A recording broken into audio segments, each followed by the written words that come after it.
Nick here with more Dark Souls content, and today we're going to be doing something different. Some of you might have been following the Dark Souls bosses tutorials that I have been posting and complimenting on the painted miniatures. I brought a very special guest to show you how they're painted, my wife Mariana. We are very eager to hear your feedback on this new type of content, and if you like more Dark Souls content, how to play videos and board games, you will find that and much more on my channel.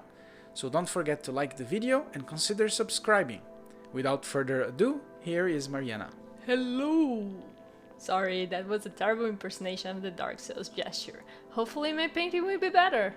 It's my first time joining the channel, but if you've been following Nick for a while, you probably know that the backlog of miniatures to paint is getting bigger and bigger with each expansion unboxing. He asked me to show a little bit of the process of painting all the miniatures, and before getting to the details of each enemy, I'm going to go over the preparation of the minis for painting. I'll be using the Explorers expansion miniatures for the example, because they can be very simple in terms of colors and techniques, and they are an easy starting point.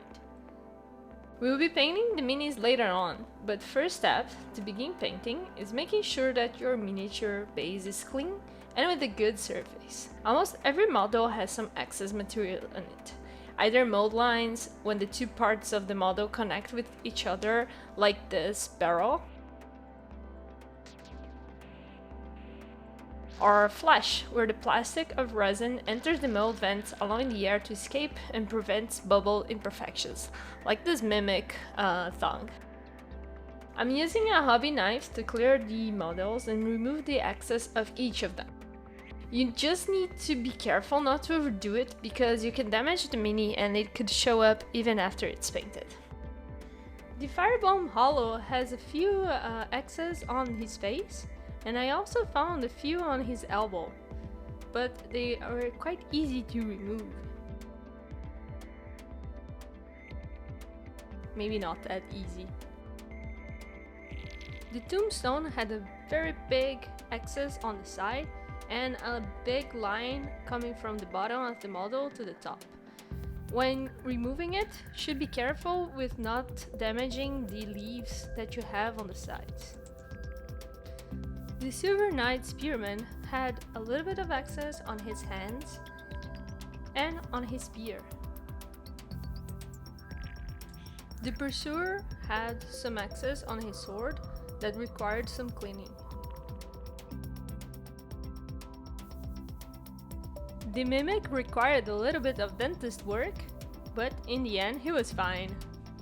If there are some gaps, or if you made a mistake, you can fix that with white glue and let it dry, or even add putty in your gaps, if your gaps are bigger, but I haven't found big issues for the Dark Souls mini so far. They are pretty clean apart from some mold lines here and there.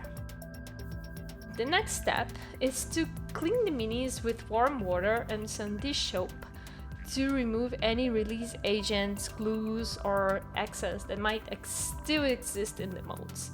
I did this after removing the molds because they are pretty simple to do, but some people prefer to do that before, and you can even use some toothbrush to remove them. Failing to remove those agents could prevent the primer to stick to the miniature, and in consequence the paint could be affected with places that doesn't get paint connected, or just some brushes afterwards. Wash it just with water afterwards to remove the soap and let it dry it out before applying the primer. It needs to be really dry, otherwise you can damage the miniature. For the primer part, I'm using Vallejo Black with matte finish, since there will be a lot of dark shades. After all, it's called Dark Souls for a reason. Shake well the can so the primer is consistently applied through the model, and don't forget to do in a well-ventilated area, with low humidity if possible. The secret is keeping a fair distance from the model and not applying too much, because if you do, you can miss a bit of the details of the figurines when you add layers of the base and shade afterwards, and you don't want to do that because the Dark Souls miniature has a lot of details. You need to let it dry really well before you start painting. So let's see how the results are. Look how you can still see the details of each piece.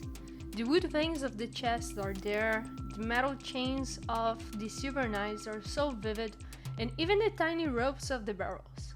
Keeping the model's texture is what will help with all the highlights and shadows that we will apply later on. That's it for today. I hope you enjoyed on how to prep your miniatures, and we'll be checking each of the miniatures separately. Thanks guys, and see you next time.